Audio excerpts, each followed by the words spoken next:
Hey friends, so now everything so far that we have learned, all the methods, the functions, the operators, they were applied only on one type of data structure, the list. But the thing is, in Python we have three more. We have the tuple, set, and dictionary. So in total we have 4 types of data structures. That's why we have to go and learn them all, understand the differences between them, so that at the end you know how to choose the right type for the right scenario. Now the first thing that I want you to understand is that each data type structure behaves differently in Python. Each one has its own personality, and usually we categorize them into 4 main characteristics. So we have ordered, allow duplicates, indexed, and mutable. So now let's understand those 4 types for the first data structure, the list. Let's go. Okay, so let's make a very simple list of numbers. We're gonna have 10, 30, and 20. Now the first characteristic is ordered. So that means Python gonna remember the exact position of every value in your list. In other words, nothing gonna change unless you change the order. So that means if I go and just print our list and execute, you can see the first item is the 10, the second 30, and 20, exactly like I defined it. So Python didn't change the order of my data, it kept it exactly like I defined it. So for example, if we put the 20 as a second item and the 30 as last and execute, you can see Python is following my orders. That's why we call the list is ordered. So we're gonna say here ordered.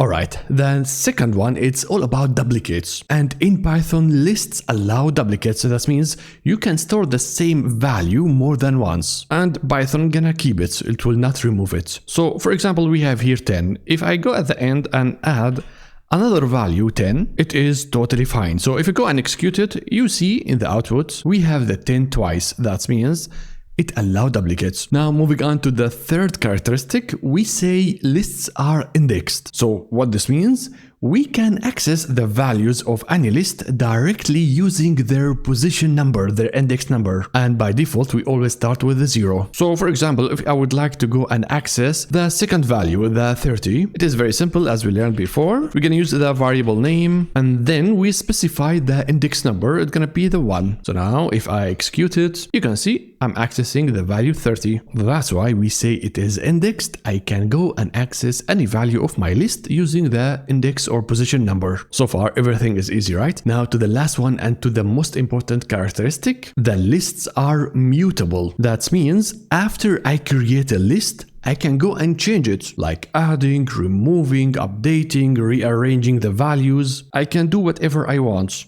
So for example, I would like to go and update the last value over here. We can say my list and it's gonna be the position number 3. And let's go and assign it for the value 40. So that I'm updating my list. So let's print it out and check. So as you can see in the output, the last item now is 40. That means the list is mutable. So you are mutable. So my friends, this is what we mean with the 4 characteristics. And with the list, as we understood, it is ordered, it is allow duplicates, it is indexed, and changes are allowed, so it is mutable. So if you are using list, everything is allowed, and that's why lists are simple, flexible, and used almost everywhere. It is my default option. Enough with the list. Now we're gonna deep dive into the second data type structure, the tuples. Let's go.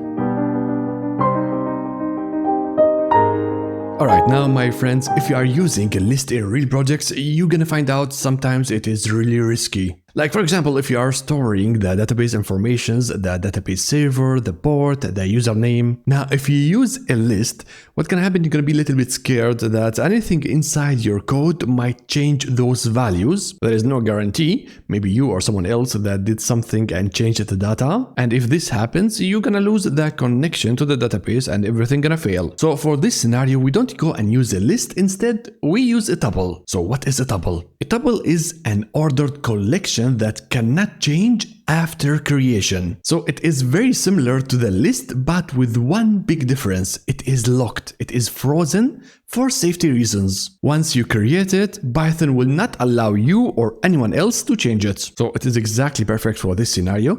And the syntax for this is going to be very simple. We are going to use as well special characters, but this time we're going to use the parentheses, and as usual, you separate your values using a comma. So now, as we have done with the list, we're going to check now the 4 characteristics of the tuples. Let's go. Okay, so let's go and create a very simple tuple. using numbers. So again, 10, 30, and 20. Now the first thing that we're gonna check whether the tuple is ordered. So let's go and just print our tuple. Now, if you do that, you can see it is ordered. So as you can see, we have 10, 30, 20, exactly how I defined it. So Python gonna keep the order as I define the tuple, and we say it is ordered. Now let's go and check whether it allows duplicates. So I have here 10, I'm gonna go and add another 10. And then execute. As well, like the list, it allows duplicates, so I can have the same value more than once, and Python will not drop it. Now the next thing, whether it is indexed. So again, I would like to access the second item, the 30.